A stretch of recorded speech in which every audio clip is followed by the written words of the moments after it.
Друзья, всем привет! На связи Миля. Я предлагаю нам с вами рассмотреть задание из прошедшего пробника в формате вот такого видеоразбора. И начнем мы с аудирования. Сначала рассмотрим задание, рассмотрим ключевые слова и потом послушаем быстренько на скорости x1,5 наших спикеров. Action is the secret of success. Чтобы преуспеть, нужно действовать.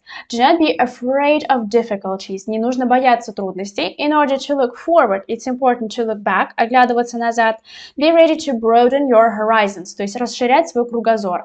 Believe in yourself and keep going. Верь в себя, не останавливайся, продолжай идти. We should take responsibility for our choices.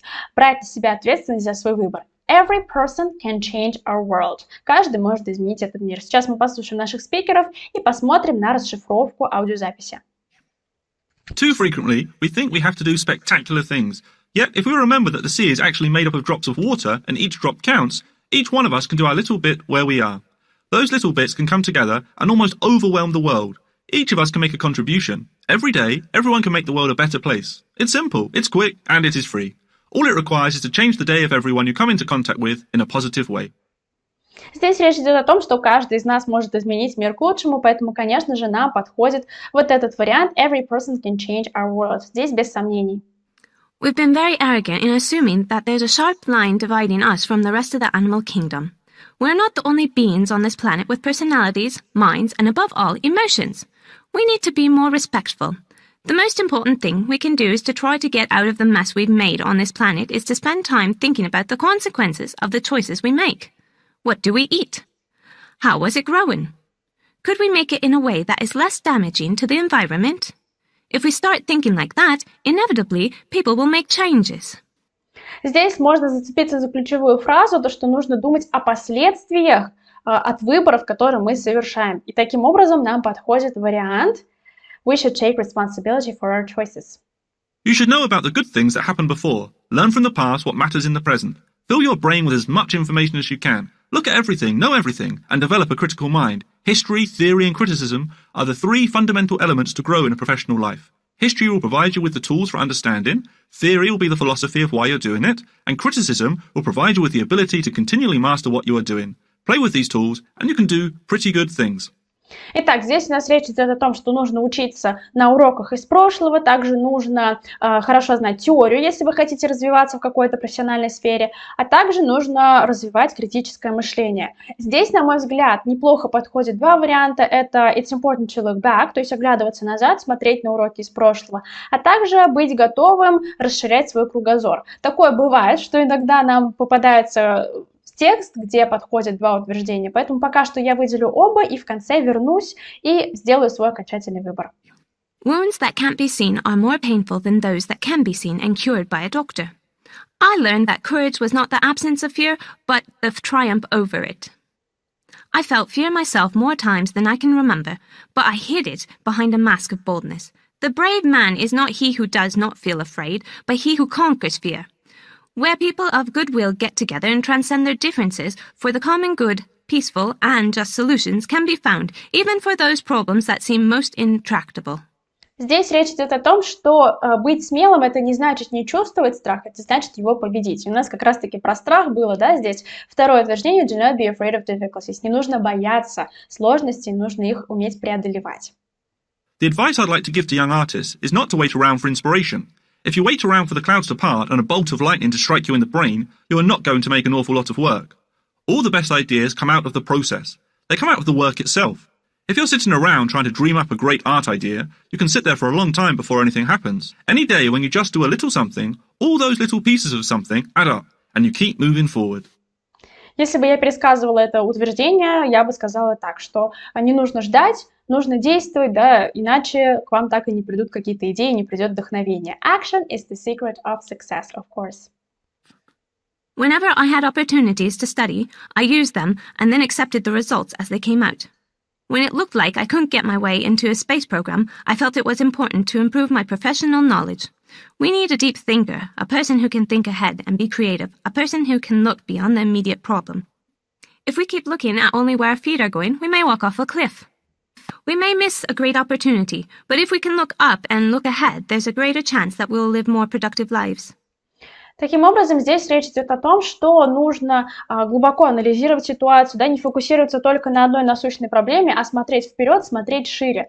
И вот здесь как раз-таки я бы выбрала наиболее подходящий вариант, это be ready to broaden your horizons, то есть расширять свой кругозор, расширять взгляд на вещи. Таким образом, если здесь лучше подходит четвертый, то мы возвращаемся в предыдущий пункт, где были сомнения, и оставляем третье, как наш ответ, да, то есть чтобы смотреть вперед, нужно оглядываться назад. И здесь как раз-таки есть про историю, да, things that happened before, learn from the past, history will provide you with the tools for understanding и так далее и тому подобное. Таким образом, все наши сомнения отпадают и получаются вот такие ответы.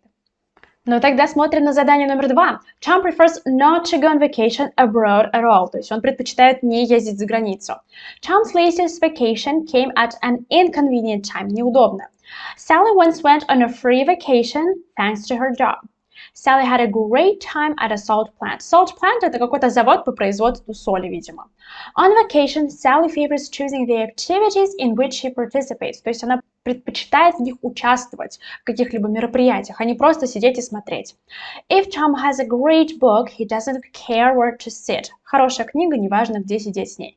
Sally starts to get bored if she sits alone in the sun for too long. Ей скучно, если она долго сидит на солнышке одна. Давайте послушаем и посмотрим на расшифровку текста. Hello, Tom. You look very relaxed. Did you have a good holiday?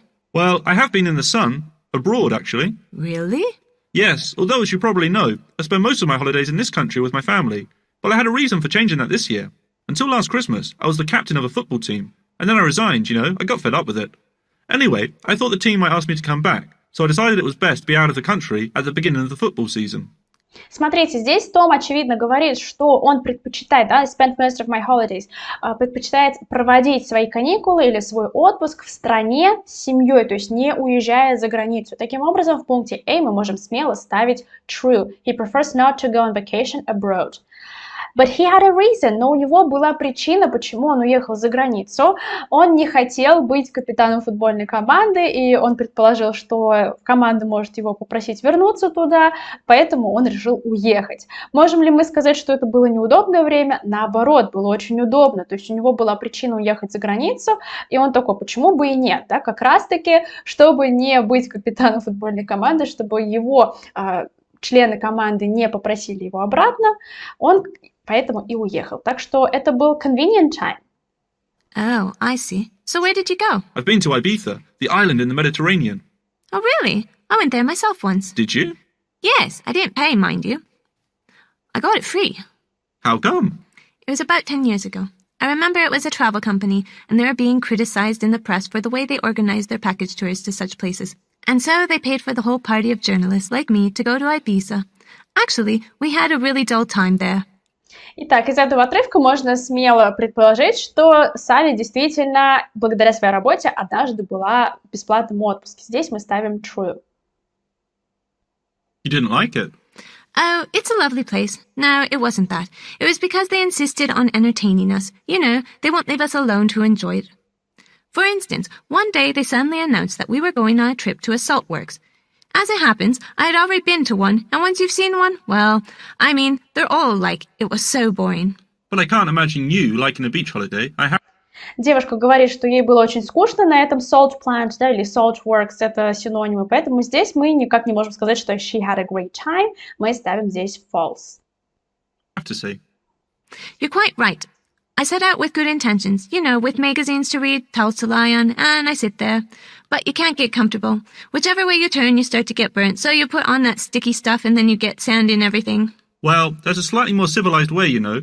I tend to sit at the poolside with a sun lounger and a chair, so there's no sand and you can read if you want to, and if you start to get too hot, you can jump in the pool to cool off. I know a lot of people who like that, and I wish I did. But it's funny. I find it difficult to sit by a swimming pool and do nothing. I think of all the streets I haven't walked and the shops I haven't looked around, you know. I can't get comfortable just sitting in the sun. I've got to have someone to talk to or something to do. But you could read for 3 or 4 hours, couldn't you? If you had a good novel. Anywhere but on a beach. Really? So what's your idea of a good holiday then? The best holidays I've ever had were the ones I spent in Ireland. I've got such happy memories. Итак, из этого отрывка мы можем ответить сразу на 3 пункта. Sally favors choosing the activities in which she participates. Однозначно, ей не нравится просто сидеть и ничего не делать, отдыхать на пляже. Ей нравится гулять, ходить, общаться, что-то делать, в общем. Таким образом, мы здесь ставим единичку. If Tom has a great book, he doesn't care where to sit. Здесь он говорит, если бы была хорошая книжка, неужели тебе не все равно? Да, он обращается к Салли, но про Тома мы ничего сказать не можем, мы не знаем. Правда это или нет, поэтому мы ставим 3 not stated.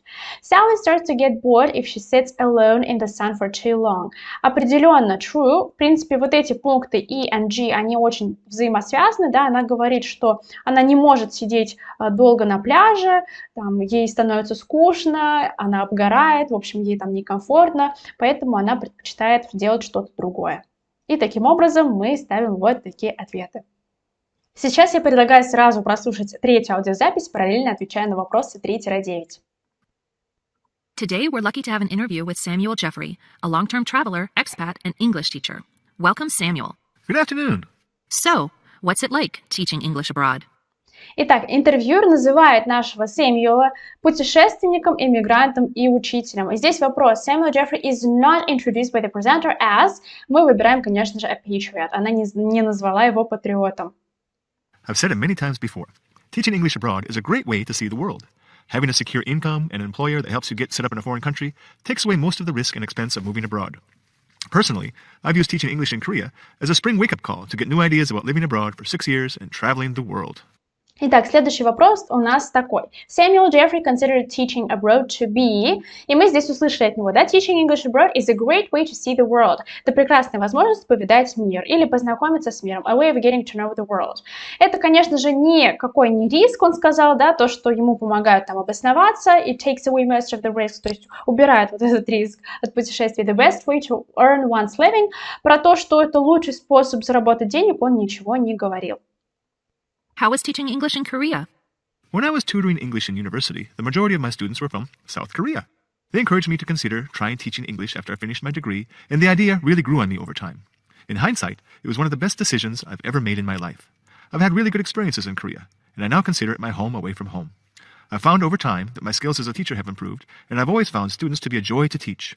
Korea has a lot to offer in terms of culture, food, and interesting destinations to explore.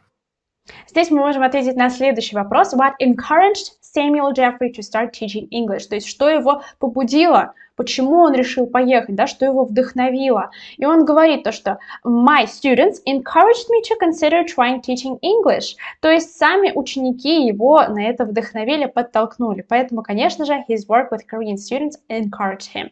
Не его желание работать за границей, не то, что он улучшал свои умения, а именно его студенты, его ученики. What is the quality of life of an English teacher in Korea? The quality of life for an English teacher is generally very high, provided they've secured a reputable job. A typical contract includes return airfare, a free apartment, severance bonuses, and a low tax rate. A teacher is typically left with a lot of disposable income after payday. If a teacher is frugal and lives like a local, there's a potential to save between 50 to 75% of their salary each month. Overall, in larger cities, there is a vibrant expat community with plenty of opportunities to enjoy a variety of different activities. One of the true highlights of living in Korea is the diverse cuisine. Some of my favorite dishes are as spicy as I've ever tried in Asia. Смотрим на следующий вопрос. Which of the following is true about Samuel's teaching English in Korea? It was poorly paid. Конечно же, нет. Ему очень хорошо платили. Он сам об этом сказал, то, что very high, да, salary. The students were boring. Наоборот, ему очень нравилось обучать учеников. Это мы узнали еще из предыдущего отрывка. It left him time for other activities. Да, совершенно верно. Нам подходит здесь третье. Почему? Потому что у него было множество возможностей наслаждаться различными мероприятиями, да, different activities. И также он говорил про diverse cuisine, то есть разнообразную кухню, поэтому здесь нам подходит именно третье, выделяем. What are the typical salaries for English teachers in Korea in US dollars? The average salary for a starting teacher would be anywhere between $1,700 to $2,200 per month, with a free apartment, depending on experience, qualifications, and the level which one is teaching, private, public, university. For more experienced teachers, the average salary would be between $2,100 to $2,500. Finally, those who are working at prestigious universities, large companies, or doing research or development, the sky is the limit. I've heard of individuals pulling in between $5,000 to $10,000, but this is very rare, and only for those who have advanced qualifications, such as a master's degree, and lots of experience teaching in Korea. Вопрос номер 7 у нас вот такой. Which of the following does Samuel Jeffrey not mention as something the teacher's salary depends on? От чего не зависит зарплата учителя? Experience было, depending on experience, qualifications, and the level which one is teaching. Age было, по-моему, не было, teacher's qualifications было. Таким образом, здесь методом от противного мы выбираем именно второй ответ, не зависит от возраста учителя. Would you teach English again? I would. I would definitely teach English overseas again. I think it's a wonderful opportunity to experience a new culture, travel, and save money. Unlike backpacking, it offers one the opportunity to feel as though they are part of the local community. The one tip I would suggest is to carefully research your potential school before signing any contract. Although there are excellent schools, the ESL industry is also rife with dodgy operators who have little concern for the welfare of their teachers or students. Thank you very much, Samuel. И здесь мы можем ответить на последние два вопроса. What advantage is unique to teaching abroad and not found by simply traveling? И он говорит, да, online backpacking, it offers the opportunity to feel as though they are part of the local community. То есть именно благодаря вот такому опыту вы можете почувствовать себя частью местной культуры, частью местного сообщества. И у нас здесь есть такой вариант ответа. What advice does Samuel Jeffrey give to those wishing to teach English abroad? Да? I have one tip, он говорит. Tip — это то же самое, что advice. To carefully research your potential school before signing any contract. Research, то есть изучить школу или университет, где вы собираетесь преподавать, прежде чем подписывать контракт. Try to learn everything there is about the prospective school. Не говорил он stay away from the ESL industry, learn how to recognize the tricky operators, тоже он не говорил. Просто разузнать побольше о школе, в которой вы, скорее всего, будете работать. Таким образом, здесь мы на все ответили, и на этом наш раздел аудирования заканчивается.